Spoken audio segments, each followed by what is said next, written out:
80,000 کو جوش دلا کر شریعت کے نام پر لا کر ٹکرا دینا یہ آسان کام ہے، لیکن 80,000 سے یہ بیعت لینا کہ پورے شریعت پر عمل کریں گے یہ بہت مشکل ہے۔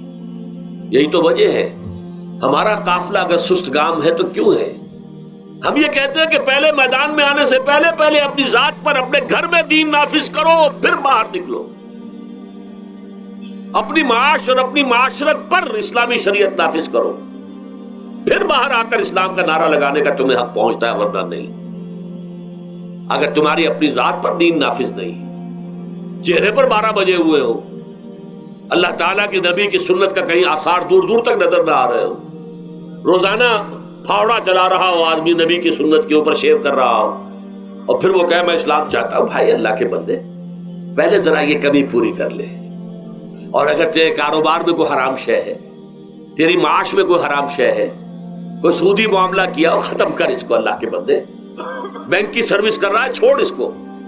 اگر یہ کام کر لو، بے پردگی اختیار کی ہوئی ہے، اللہ نے تو پردہ سکھایا ہے، اللہ کے نبی نے پردہ سکھایا ہے، شریعت اسلامی نے پردہ رکھا ہے، مردوں اور عورتوں کا اختلاط پسند نہیں ہے، اس پر عمل کرو، پھر آنا میدان میں، پھر دوسروں کی غلطی جو ہے بتانا اس کو کہ یہ تم غلط کر رہے ہو، مشرف تم یہ کر رہے ہو، غلط کر رہے ہو، فلاں تم یہ کر رہے ہو، غلط کر رہے ہو، نواز شریف تم یہ کر رہے ہو، غلط کر رہے ہو۔ لیکن یہ ہے کہ اس سے پہلے اپنے اوپر، اسی لیے میں نے آپ کو بتا دیا وہ واقعہ کہ انہوں نے بتایا، بعد میں اور بھی آگے ہوں گے انشاءاللہ، مجھے امید ہے، لیکن جب میں ملا تھا تو انہوں نے کہا تھا ابھی صرف 28 آدمیوں نے بیٹھ کی۔ بہرحال عورتوں کا ایک حق ہے جو حضور نے بیان فرمایا اور قرآن مجید نے بیان کیا، عاشروہن بالمعروف، عورت کا اکرام ہو، بیٹی کی حیثیت سے بھی، بہن کی حیثیت سے بھی، بیوی کی حیثیت سے بھی، اور ماں کی حیثیت سے تو سمجھو کہ جنت جو ہے وہ ماں کے قدموں تلے ہے۔ الجنت تحت اقدام الامہات، فرمان ہے محمد رسول اللہ صلی اللہ علیہ وسلم کا۔ لہذا اکرام، عورت کا اکرام، عورت کی عزت، بیٹی کی حیثیت سے بھی، بہن کی حیثیت سے بھی، بیوی کی حیثیت سے بھی، اور ماں کی حیثیت سے بھی۔ عاشروہن بالمعروف، اپنی بیویوں کے ساتھ رہو بھلے طریقے پر، نیک طریقے پر، اچھے طریقے پر۔ حضور نے یہاں تک فرمایا خیارکم خیارکم لأہلیکم وانا خیرکم لأہلی۔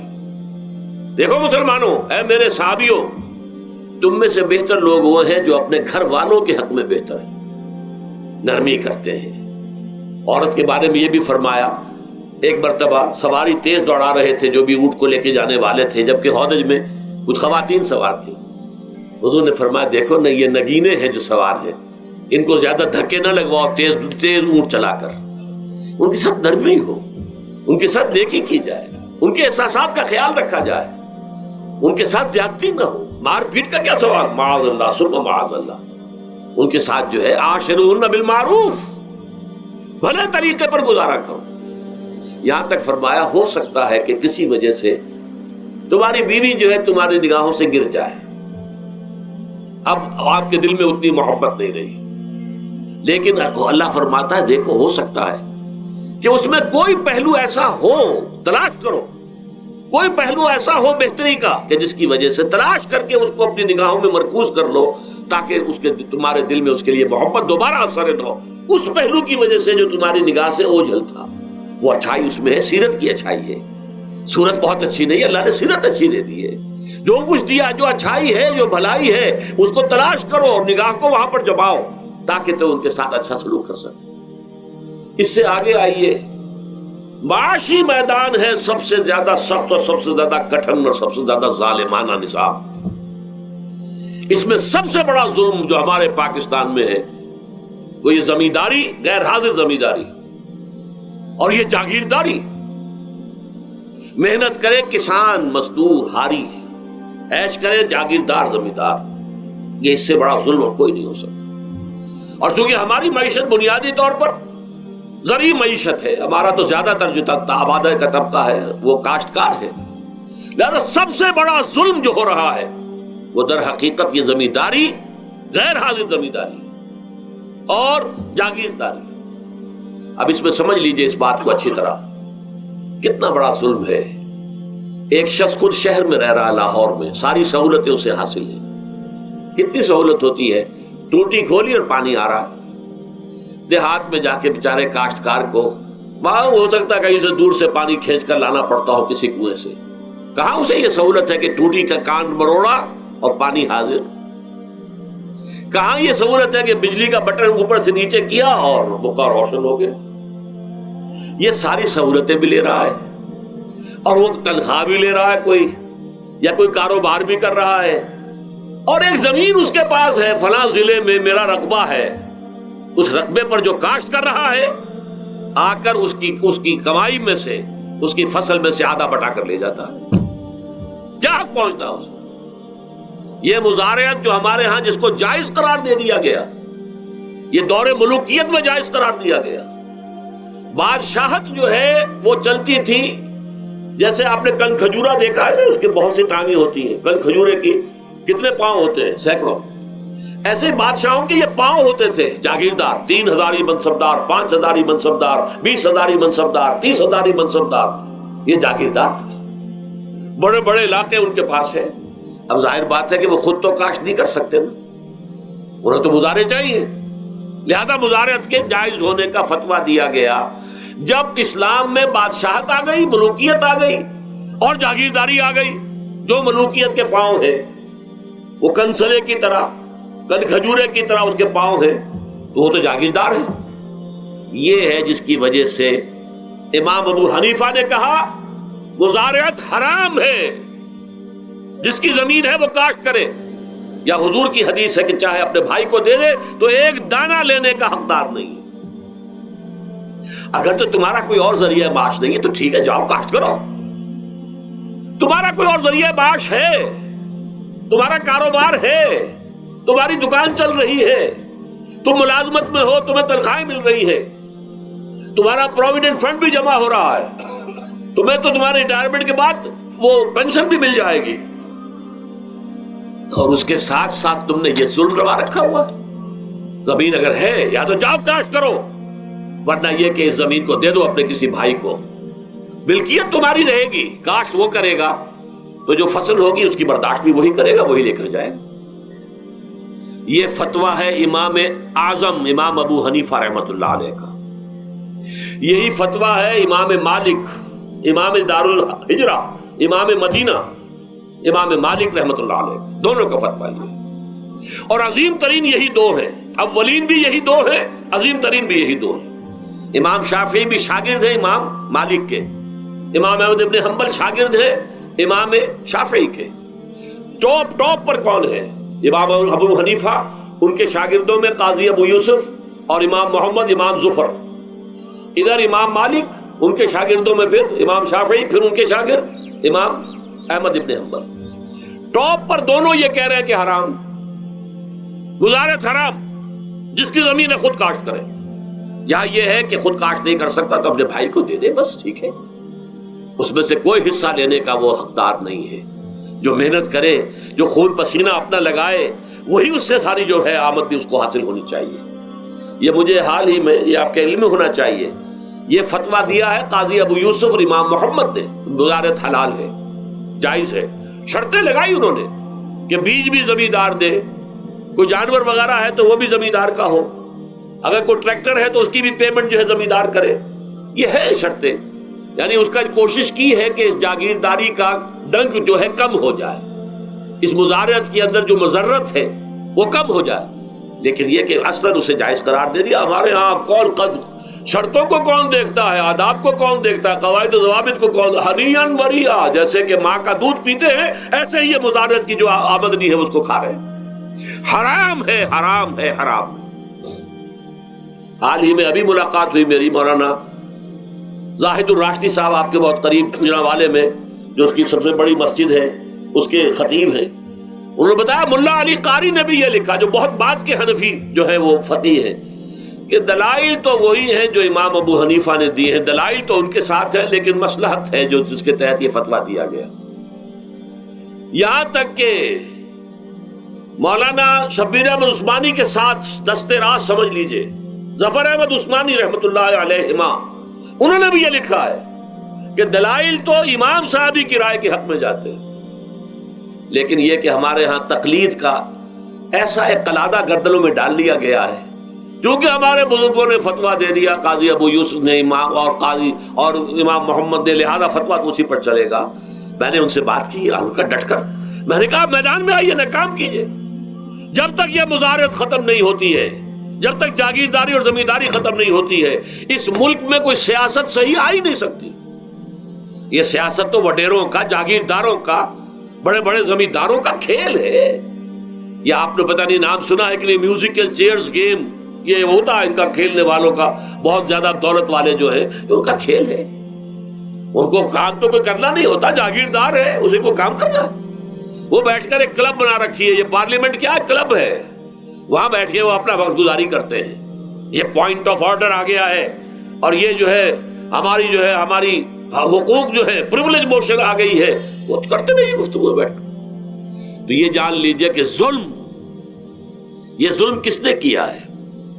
یہ خود کردہ ہے. یہ ہم نے اس نظام کو برداشت کیا ہوا ہے. جب تک ہم نہیں اٹھیں گے یہ نظام ختم نہیں ہوگا. خود کردہ کا علاج خود ہی کرنا ہوگا. یہ غلط نظام جو چلا آ رہا ہے, جب تک کہ اس کو ہم بدلیں گے نہیں, اس کو ختم نہیں کریں گے, اس وقت تک یہ ظلم کیسے ختم ہوگا؟ اس سے آگے آئیے, ایک ہے کارخانے دار. کارخانے دار کو اور مزدور کو آپ نے چھوڑ دیا کہ باہم طے کریں. کارخانے دار کہتا ہے میں تو صاحب آپ کو 15 روپے دوں گا, کام کرنا ہے تو کریں, نہیں کرتے تو نہ کریں. آپ نے زیادہ سے زیادہ یہ کیا کہ نہیں, یہ ویج بہت کم ہے, آپ نے ایک یونین بنا لی, کچھ ہڑتال کر دی. اچھا ہڑتال کر دی, 10 دن کی ہڑتال کے بعد غریب مزدور کا تو بچہ ہو سکتا ہے بھوکا مرنے لگے. کارخانے دار کی صحت پہ کوئی اثر پڑے گا؟ اس میں لاکھوں ہیں, کروڑوں ہیں, اس کی صحت پر کوئی اثر نہیں پڑتا. لہذا یہ ظلم ہے. اس ظلم کا علاج کیا ہے؟ اگر یہ ضمانت ریاست کی طرف سے ہو, حکومت کی طرف سے, کہ اگر تمہیں تمہاری مناسب مزدوری نہیں ملتی مت کرو کام, لیکن تمہارے بچے کو بھوکا ہم نہیں مرنے دیں گے, تمہیں سبسسٹنس الاؤنس دیں گے, ان ایمپلائمنٹ الاؤنس دیں گے, ہم زکوٰۃ کا نظام قائم کریں گے جس کے تحت کے انڈر رائٹ کر دیں گے, طے کر دیں گے, لکھ دیں گے کہ ہر شہری کی بنیادی ضروریات کی کفالت ریاست کے ذمے ہے. اب اگر ایسا ہے تو ایک آدمی پاؤں جما کر بات کرے گا نا کارخانے دار کے ساتھ. ایک امپلائی جو ہے امپلائر سے بات کرے گا پاؤں جما کر, جناب آپ مجھے تنخواہ کم دے رہے ہیں, میں کام نہیں کروں گا. لیکن اب کیا ہے, جناب آپ مجھے تنخواہ کم دے رہے ہیں, میں کام نہیں کروں گا. مالک کہتے جاؤ دفعہ ہو جاؤ. پھر وہ کیا کہتا ہے, اچھا جی میں اسی تنخواہ پہ کام کروں گا. اس کا تو کوئی فائدہ, اسی کی جائے کہاں وہ. مارکیٹ میں تو سرمایہ داروں کا گٹھ جوڑ ہے, انہوں نے کارٹلز بنا رکھے ہیں. وہ تو ظاہر بات ہے کہ وہ ویج نہیں بڑھائیں گے, الا یہ کہ مزدور کی پوزیشن ایسی ہو کہ وہ بھی ڈٹ کر کھڑا ہو جائے. اور وہ ڈٹ کر کھڑا کب ہوگا؟ جب اس کو ضمانت ملی ہوئی ہو ریاست کی طرف سے, حکومت کی طرف سے, کہ اگر تمہارے پاس جاب نہیں ہوگا, کام نہیں ہوگا, تمہارے پاس کوئی مزدوری نہیں ہوگی, تو تمہیں اتنا وظیفہ تو ہر مہینے ملتا رہے گا جس سے تم اور تمہارے اہل و عیال جو ہے وہ کم سے کم زندہ رہ سکو. پھر کھڑے ہو کر بات کر سکتا ہے مزدور. پھر صحیح جو ہے ان کے درمیان معاہدہ ہوگا تو وہ منصفانہ ہوگا, عادلانہ ہوگا. جب تک یہ نہیں ہے, اور یہ نظام کیسے ہوگا جب تک کہ زکوٰۃ کا نظام قائم نہ کیا جائے. اب زکوٰۃ کا بھی ایک نظام تو وہ تھا جو بدنام کرنے کے لیے زکوٰۃ کو ضیاء الحق صاحب نے نافذ کیا, وہ تو بدنامی ہے, وہ تو سود کا کمیشن ہے. کہ سود میں آپ کو اگر 6% ملتا تھا تو 2.5% انہوں نے کاٹ لیا, 4.5 3.5% آپ کو دے دیے. تو سود میں سے حصہ لے لیا ہے نا. سود کو حرام کرے اور زکوٰۃ پورے مال پر, سارے تجارتی اموال پر مال زکوٰۃ لے. آپ کی دکان میں جناب 10 لاکھ کا مال پڑا ہوا ہے, 2.5% کے حساب سے دے دیجئے, کتنا من اکاؤنٹ آپ کر لیجئے گا. کوئی ایک ہے اسٹاکسٹ, آپ کے گودام میں اتنا اسٹاک پڑا ہوا ہے, اتنی مالیت کا 2.5% دیجئے. تمہاری اتنی بھیڑیں بکریاں ہیں, اتنی بھیڑیں اتنی بکریاں نکال دو. جب تک کہ تمام اموال میں سے زکوٰۃ نہ لیجیے. یہ کیا کہ بینک کے اندر جو جمع ہے اس پر سے زکوٰۃ کاٹ لی, انا للہ و انا الیہ راجعون, نام اس کا زکوٰۃ رکھا ہے. اور خیرات کا ایک نظام بنا دیا, کچھ خیرات اور کچھ سیاسی جو ہے اپنا ہتھ کنڈا, کہ وہ ان کے ناظمین زکوٰۃ جو بن رہے ہیں اور زکوٰۃ کونسلیں بن رہی ہیں، وہ سب کون ہیں؟ جو ہمارے سیاسی طور پر ہمارے ساتھی ہیں، ہمارے ورکرز ہیں. اور پھر جتنے غبن ہوئے ہیں اور جتنا اس کے مس اپروپریشن، سب کو معلوم ہے ہمارے معاشرے میں. آخر اگر حکومت کے جتنے محاصل ہیں وہ غبن ہوتے ہیں تو زکوٰۃ کا کیوں نہیں غبن ہوگا؟ زکوٰۃ کو آسمان سے اتری ہے، بلکہ زکوٰۃ میں سے غبن کرنا تو آسان ہے، اس لیے کہ سود میں سے کاٹا ہوا ہے. اس میں تو انسان جو ہے وہ برا بھی محسوس نہیں کرے گا کہ یہ تو سود ہے، لعنت ہے، اگر اس کو میں نے کچھ ہضم کر لیا تو کیا ہو گیا. جب تک کہ یہ دو نظام نہیں آئیں گے، اور تیسرے یہ کہ سود کے ذریعے سے، جب تک کہ یہ ظلم، سود کا نتیجہ کیا نکلتا ہے؟ اصل میں ہمارے عام آدمی سمجھتے ہیں سود کہ اچھا ہے جی، کیا ہے، ایک آدمی نے پیسے جمع کرائے ہیں، اب اسے ہر مہینے اتنا پیسہ مل رہا ہے. عام آدمی بھی ہمارے ہاں یہ جو پٹھانوں والا سود ہے، یہ جو سود خور گاؤں میں بیٹھے ہوئے ہیں جو بہت بڑی شرح کے اوپر سود دیتے ہیں اور خون چوس جاتے ہیں لوگوں کا، اور ان کے کسی طریقے سے قرضے ختم، ان کو تو سبھی برا کہتے ہیں. کوئی ایک آدمی بھی آپ کو نہیں ملے گا کہ ان کے لیے کلمہ خیر کہے، ان کے لیے کسی نرمی کا یا ان کے لیے کسی بھی آسانی کا کوئی مطالبہ کرے. البتہ یہ جو بڑا سود ہے، بینک کا سود، کاروباری سود، اس کی شناخت لوگوں پر واضح نہیں ہے. یہ ایک بہت بڑے پیمانے پر یہ برائی جو ہے آپ کو انڈیویجول پر نہیں نظر آ رہی. انڈیویجول تو بظاہر سمجھتا ہے ایک فرد، بھائی ٹھیک ہے، میں جو دکان کے لیے مجھے قرض چاہیے تھا، مجھے قرض مل گیا، میں اپنا کاروبار کر رہا ہوں، تو میں جو کمائی کر رہا ہوں اس میں سے بینک کو بھی حصہ دے رہا ہوں اپنا، اس کا سود کا. اس میں کیا خرابی ہو گئی؟ اس کی خرابی سمجھ میں آتی جب آپ کو معلوم ہو اسی سود کے ذریعے سے دنیا میں اس وقت ایک چھوٹی سی اقلیت ہے، کل 1 کروڑ یا 1.25 کروڑ یہودی، اور پوری دنیا کی دولت کے اوپر قابض ہو کر بیٹھ گئے. یہ سارا وہ بینکنگ نظام جو یہودیوں نے بنایا، یہ IMF ورلڈ بینک جس کے ہم اس وقت غلام بن کر رہ گئے. ہمارا چیف مارشل ایڈمنسٹریٹر اسے کہیں یا چیف ایگزیکٹو کہیں، ہمارا تو حکمران ہے، ہمارا بادشاہ اس وقت، اور وہ بادشاہ سلامت کہتے ہیں کہ یہ IMF اور ورلڈ بینک کے لوگوں کے گوڈے ہمیں پکڑنے پڑتے ہیں، گوڈے گٹے. کیوں؟ ہم غلام ہیں ان کے، اور ہم جکڑے ہوئے اس سود کے اندر. پوری دنیا کو یہودی سود خوروں نے در حقیقت اپنے شکنجے میں جو جکڑا ہے، جس طریقے سے کہ ان کو اپنے اندر ایک اپنے پورے ہتھ کنڈوں کے اندر جو باندھ کے رکھ دیا ہے، یہ سود کے ذریعے سے. اور اس کا نتیجہ کیا نکلتا ہے؟ دیکھیے، امریکہ میں کہتے ہیں بڑی جمہوریت ہے، لوگ ووٹ دیتے ہیں، لیکن حقیقت اگر لوگ جانتے ہوں کہ دیو استبداد جمہوری قوام پائے کو، تو سمجھتا ہے یہ آزادی کی ہے نیلم پری. ہم نے خود شاہی کو پہنایا ہے جمہوری لباس، جب ذرا آدم ہوا ہے خود شناس و خود نگر. اب امریکہ میں اصل میں کیا ہے؟ امریکہ میں کیپٹلسٹ کا نظام ہے. یہ حکومت کس کی ہے؟ سرمایہ داروں کی ہے. جو کروڑ پتی نہ ہو وہ الیکشن نہیں لڑ سکتا، اور کروڑ پتی جو ہے اپنے پیسے کی بدولت وہ صحافیوں کو خرید لے گا، ٹیلی ویژن چینلز خرید لے گا، وہ لوگوں کے ذہنوں پر چھا جائے گا، آ جائے گا. یہ گورنمنٹ آف دی کیپٹلسٹ ہے، ناٹ عوام. یہ دھوکہ ہے، فریب ہے سرمایہ داروں کا. وہاں وہ جاگیردار اس طرح کے نہیں ہیں، سرمایہ دار ہیں. وہاں جاگیرداری کی وہ حیثیت نہیں رہی، اس لیے کہ ان کے تحت آدمی نہیں ہوتے.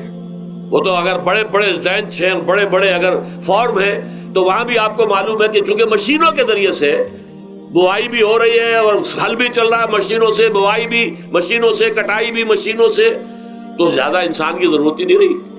لہذا وہ سیاسی نظام وہ نہیں ہے جو یہاں کا ہے، لیکن وہ زمیندار بھی وہاں کا کیپٹلسٹ ہے، نظام کیپٹلسٹ کا ہے. تو در حقیقت یہ ڈیموکریسی جو ہے، اس سے جو کہتے ہیں government of the people by for the people, نہیں، گورنمنٹ آف دی کیپٹلسٹ، سرمایہ دار کی حکومت ہے. اور سرمایہ دار جو ہے اس نے اپنی کلب بنائی ہوئی ہے، بیٹھا ہے، پارلیمنٹ ہے، یہ کانگریس ہے، یہ سینٹ ہے، یہ سرمایہ داروں کی کلب ہے. باقی عوام کے لیے وہاں کیا ہے؟ واقعہ یہ ہے کہ عام آدمی امریکہ کا بھی یہ ضرور ہے کہ بنیادی ضرورتیں محنت کر کے، خون پسینہ ایک کر کے اپنی وہ حاصل کر لیتا ہے، لیکن بہت نچلی سطح پر ہے. عام آدمی وہاں بھی بہت نچلی سطح پر ہے. اور ایسے لوگ ہیں معدود گنتی والے جو 40 50 بلین کا ایک چیک لکھ سکتے ہیں، وہ سب یہودی ہیں. House of Rothschilds, house of Goldsmiths, یہ سٹی بینک جو یہاں بھی آ گیا ہے اپنی ساری گندگیاں پھیلانے کے لیے، سٹی ہاؤسز اور سٹی کار، یہ کیا ہے؟ یہ جکڑ لینا ہے آپ کو. آپ کو ذرا سا دھوکہ دیا، جاؤ جی لے لیجیے، کوٹھی لے لیجیے، ہم آپ کو قرض دیتے ہیں. آپ پھول گئے، اتنی بڑی کوٹھی کا میں مالک ہو گیا. اب جب اس کا قرض دینے کا چکانے کا معلوم ہوا کہ میں تو غلام ہو کر رہ گیا ہوں، جو کماؤں وہ سارا کا سارا ان کی قسط کے اندر چلا جائے گا. اور اگر خدا نہ خواستہ کہیں ڈیفالٹ کر گیا تو جتنا میں نے دیا تھا وہ بھی ہضم، اور مکان وہ ضبط کر کے اور نیلام کر دیں گے. اللہ اللہ خیر. لیکن وقتی طور پر ذرا سا دھوکہ جو ہو جاتا ہوں، دیکھو اتنی بڑی کوٹھی کا میں مالک ہو گیا، دیکھو اتنی لمبی کار میرے پاس آ گئی، دیکھو فلاں شے میں نے حاصل کر لی. لیکن اس کا نتیجہ جو نکلتا ہے وہ تو وہاں والوں سے پوچھئے جس طریقے سے کہ وہ غلام بن کر رہ جاتے ہیں، وہ مزدور بن کر رہ جاتے ہیں. جیسے بھٹوں میں آپ نے دیکھا ہے، بھٹوں میں جو مزدور ہوتے ہیں وہ بکے ہوئے ہوتے ہیں، وہ غلاموں کی طرح ہوتے ہیں. ان کو بلکہ لوگ ایک دوسرے سے خرید کر لے کر جاتے ہیں. ایک بھٹے والا آتا ہے اور دوسرے بھٹے کی جو مزدور جو غلام ہے ان کو وہ وہاں کی پیمنٹ کر کے اور لے جاتا ہے. وہ بالکل ان کے سرس کی طرح ہے، ان کے غلاموں کی طرح. یہ ساری جو میں نے آپ کے سامنے گنوائی ہے، یہ در حقیقت نوع انسانی کو جو تقسیم کیا گیا، انگریزی میں آپ کہتے ہیں ہیوز اور ہیو ناٹس. قرآن نے اس کے لیے کیا لفظ استعمال کیا؟ محرومین اور مترفین. اور ان مترفین کی وجہ سے اللہ کا عذاب آتا رہا دنیا میں. ان کے گلچھرے ابھی بسنت منائی، کس نے منائی؟ یہ لکھپتی کروڑ پتی ہیں، انہوں نے عیش کیے ہیں، راتوں کو نیند حرام کی ہے لوگوں کی، یہ بسنت منا رہے ہیں. کیا ہو رہا ہے؟ در حقیقت یہ وہی ہے مترفین. سورہ بنی اسرائیل میں فرمایا جب ہم یہ فیصلہ کر لیتے ہیں وَإِذَا أَرَدْنَا أَن نُهْلِكَ قَرْيَةً أَمَرْنَا مُتْرَفِيهَا فَفَسَقُوا فِيهَا فَحَقَّ عَلَيْهَا الْقَوْلُ فَدَمَّرْنَاهَا تَدْمِيرًا. جب ہمارا فیصلہ ہوتا ہے کہ کسی بستی کو، کسی علاقے کے لوگوں کو ہلاک کر دیں، تو مترفین جو ہیں، دولت مند لوگوں کو ہم حکم دے دیتے ہیں، آزادی دے دیتے ہیں، ان کی لگام ڈھیلی کر دیتے ہیں، اس میں فسق و فجور کا بازار گرم کر دیتے ہیں.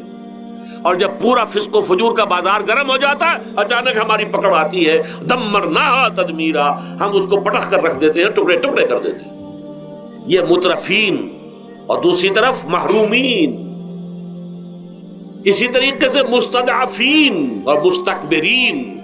ایک طرف مستکبرین ہے، ہاٹی پیپل، جو کہ پارلیمنٹ میں جاتے ہیں، جو جاتے ہیں سینٹ کے اندر بیٹھتے ہیں، جن کا ایک طبقہ ہے، وہ ایک علیحدہ ہی ہے، ان کی سوسائٹی علیحدہ ہے، ان کے تہوار علیحدہ ہے.